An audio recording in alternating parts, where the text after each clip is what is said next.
De ce să tac când pot să cânt cu glas de ciocârlie? Căci iubirea sufletului meu ești tu, Iisuse, pe vecie. Prin stele și prin noaptea grea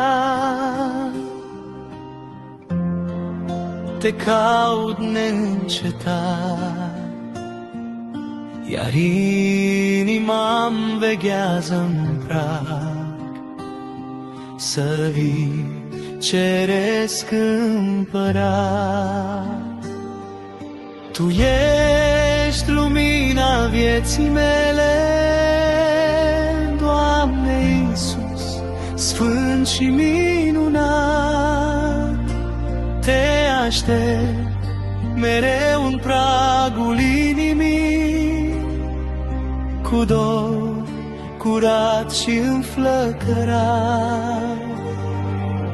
Tu îmbraci casa mea în pace, cu har ceresc și crinii divini, iar glasul tău aduce viață și mângâiere printre spini.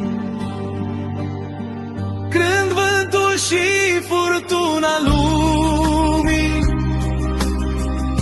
încearcă pragul să-l doboare,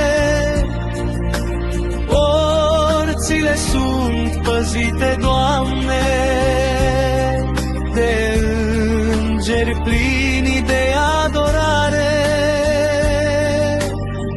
În casă se așterne pacea,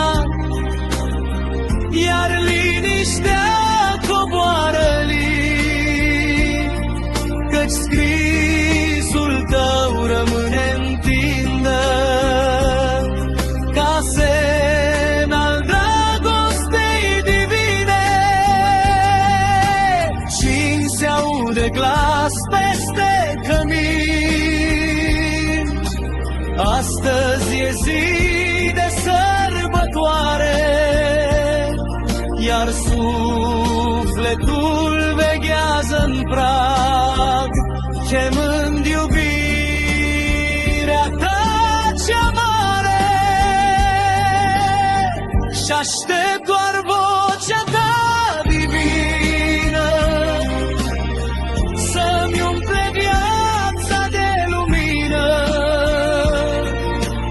căci fără tine, scump Iisus, nimic în lume nu alină.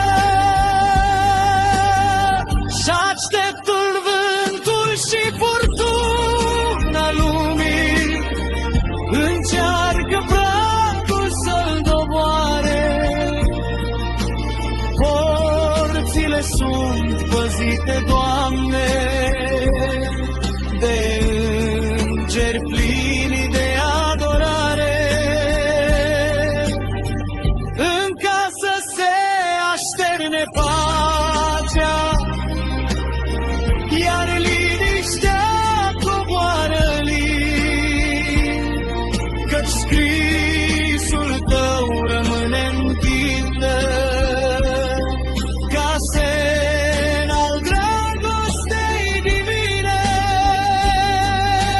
Dor se aude glas peste cămin, astăzi e zi de sărbătoare, iar sufletul veghează-n prag, chemând iubirea ta cea mare.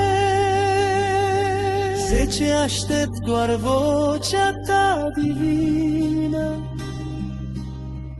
să-mi umple viața de lumină, căci fără tine, scump Iisus, nimic în lume